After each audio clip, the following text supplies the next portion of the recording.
అంతఃపురంలో ఉన్నటువంటి ధృతరాష్ట్రుడికి నిజంగా హృదయ శుద్ధి ఉంటే, పక్షపాత బుద్ధి లేకపోతే, ధర్మబద్ధుడై ఉంటే ఇదంతా లేకపోయింది. నావారు, నా పిల్లలు, నా కుమారుడే ఈ రాజ్యానికి అధికారి కావాలా అన్నటువంటి మమకారం ఆయనలోనూ ప్రవేశించింది.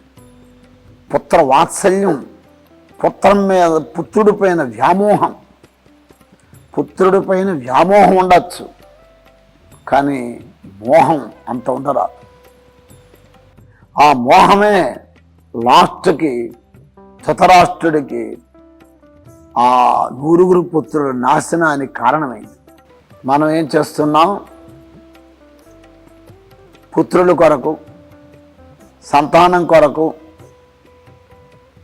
ఎంతో సంపాదిస్తున్నాం. అనేకమైనటువంటి అన్యాయాలు చేసి, అధర్మాలు చేస్తూ, అక్రమాలు చేస్తూ, రకరకాలుగా మనం బాధపడి సరైనటువంటి తిండి తినకుండా వాళ్ళ కొరకు అహర్నిశాలు ఒక గొడ్డు అంటే ఒక గొడ్డు చాకిరి అన్నట్టుగా ఒక పశువు వలె కష్టపడి వారి కోసం తన్నుమన ధనాలు సమర్పిస్తున్నాం. ఎవరి కొరకు అంటే సంతానం కొరకు. సంతానం కొరకు మనం చేయవలసిందే, దీంట్లో ఎటువంటి తప్పు లేదు. కానీ ఎంత చెయ్యాలి, ఏది చెయ్యకూడదు అన్నటువంటి విషయ జ్ఞానం అనేది మనకు అవసరం. ఆ జ్ఞానాన్ని మనం ఇప్పుడు పూర్తిగా కోల్పోతున్నాం. ధృతరాష్ట్రుడంటే ఎక్కడో లేడు, ఎప్పుడో లేడు, ఇప్పుడు మనలోనే ఉన్నాడు. మనమే ధృతరాష్ట్రుడు. ధృతం రాష్ట్రం యస్య సహా. అట్లా ధృతరాష్ట్రం అంటే ఏమిటి? గుడ్డివాడు, అంధుడు, అజ్ఞాని. అట్లాగే నేత్రాలు ఉండి కూడా మనము అంధుల వలె ప్రవర్తిస్తున్నాం, అజ్ఞానం వలె ప్రవర్తిస్తున్నాం. జ్ఞానం ఉండి కూడా మనం లేకుండానే మన పశువుల వలె ప్రవర్తిస్తున్నాం. అంటే మన బుద్ధి, మన ఇంద్రియాలు మన కంట్రోల్ లేవు. పూర్తిగా మమకారము, అహంకారము, రాగము, ద్వేషము, అతి ప్రేమ, అత్యంతమైన మోహం అనే ఊబిలో పడిపోతున్నాం. పడిపోయి సర్వస్వాన్ని మనం కోల్పోతున్నాం. భగవద్ ఉపదేశాన్ని మర్చిపోతున్నాం. ఈ జీవనం ఎందుకు వచ్చింది? ఈ జీవితం నేను ఎందుకు జీవిస్తున్నాను? ఇంత పవిత్రమైన మనుష్య జన్మ నాకు ఎందుకు కలిగింది? ఇంత గొప్ప జన్మ నాకు కలిగింది, నేనేం చెయ్యాలి? నేను ఎవరిని ఆశ్రయించాలి? ఏ ధర్మాన్ని నేను ఆచరించాలి? ఏ ధర్మాన్ని నేను చెయ్యాలి అన్నటువంటి బుద్ధిని పూర్తిగా కోల్పోతున్నాం మనం.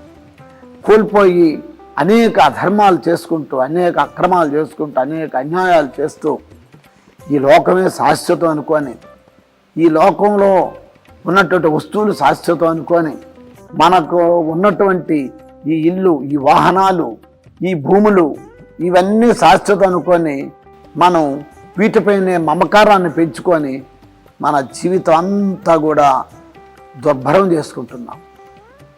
ఆనందమైన జీవితాన్ని జీవించకుండా ఎంత ఆస్తి ఉన్నా, ఎంత ఉన్నప్పుడు కూడా ఇంకా దుఃఖంలో మునిగిపోతున్నాం. చూడండి, దుర్యోధనుడికి ఏమి లేదు చెప్పండి. సగం రాజ్యం ఆయనకి ఇచ్చేశారు. ఎక్కడో అది పనికిరానటువంటి భూమిని ఆ పాండవులకి ఇస్తే భగవంతుని యొక్క దివ్యకృప చేత, వారి యొక్క తపశ్శక్తి చేత, వాళ్ళలో ఉన్న అనుష్ఠానం చేత అదొక గొప్ప ఒక రాజ్యాన్ని స్థాపించి ఒక గొప్ప మంటపాన్ని కట్టారు. మరి ఎంత ఉన్నా ఈయనకి చాలలే, ఇంకా అది కూడా నేను తీసుకోవాలా, వాళ్ళని ఆక్రమించాలా, వాళ్ళని నశింప చెయ్యాలా అన్నటువంటి బుద్ధి ఉన్నదే, ఆ బుద్ధి ఎప్పటికైనా తననే నాశనం చేస్తుంది. చెడపకురా చెడుదమన్నారు. ఇతరులను చెడపాలనుకుంటే అది నీకే సంప్రాప్తం అవుతుంది. మరి భగవద్గీత మరి ఫస్ట్ ధృతరాష్ట్రుడు ఆలోచించాడా? ఆలోచించలే. ఎన్నోసార్లు భగవంతుని శ్రీకృష్ణ పరమాత్మ స్వయంగా వచ్చి ఆయన స్వయంగా చెప్పాడు.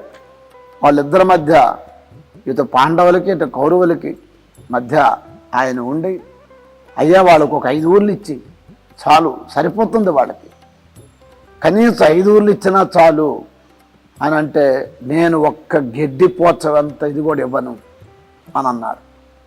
చూడండి ఎంత ఆశ. మానవుడి ఆశలో పడిపోయి పతితుడైపోతున్నాడు. ఆశ నుండి బయటపడాల. ఆశయా బధ్యతే లోక కర్మణ బహుచింతయా ఆయుక్షీణం నజానాతి తస్మాత్ జాగ్రత్త జాగ్రత్త. ఆశ చేత మనుషులు బద్ధులైపోతున్నారు, బంధించబడుతున్నారు.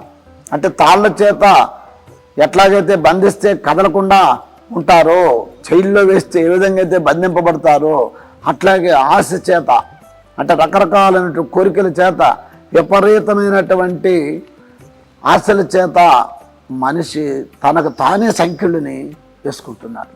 చూడండి అసలు ఎందుకు అనంటే, ఇదంతా నిత్యం అనుకుంటున్నాడు. ఈ ప్రపంచమే నిత్యమని. ఈ ప్రపంచం నిత్యం కాదు.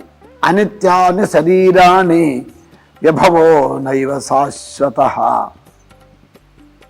అనిత్యాన్ని శరీరాన్ని విభవో నైవ శాశ్వత. శరీరాలన్నీ అనిత్యమైనవి. ఈ కనబడుతున్నటువంటి దృశ్యమాన ప్రపంచంలో ఉన్నటువంటి వస్తువులన్నీ ఇవి శాశ్వతం కాదు. ఈ వస్తువులు, ఈ మేడలు, ఈ మిద్దెలు, ఈ వాహనాలు ఇవన్నీ అశాశ్వతమైనవి. ఇవి ఏదో మనకు అట్లా తలుకు బిడుకులుగా కనబడుతున్నాయి, కానీ ఇవి ఎప్పటి కూడా ఉండేవి కాదు. మన జీవితాన్ని హరించేస్తాయి, మన ఆయుష్ని హరించేస్తుంది ఈ విషయాలన్నీ కూడా.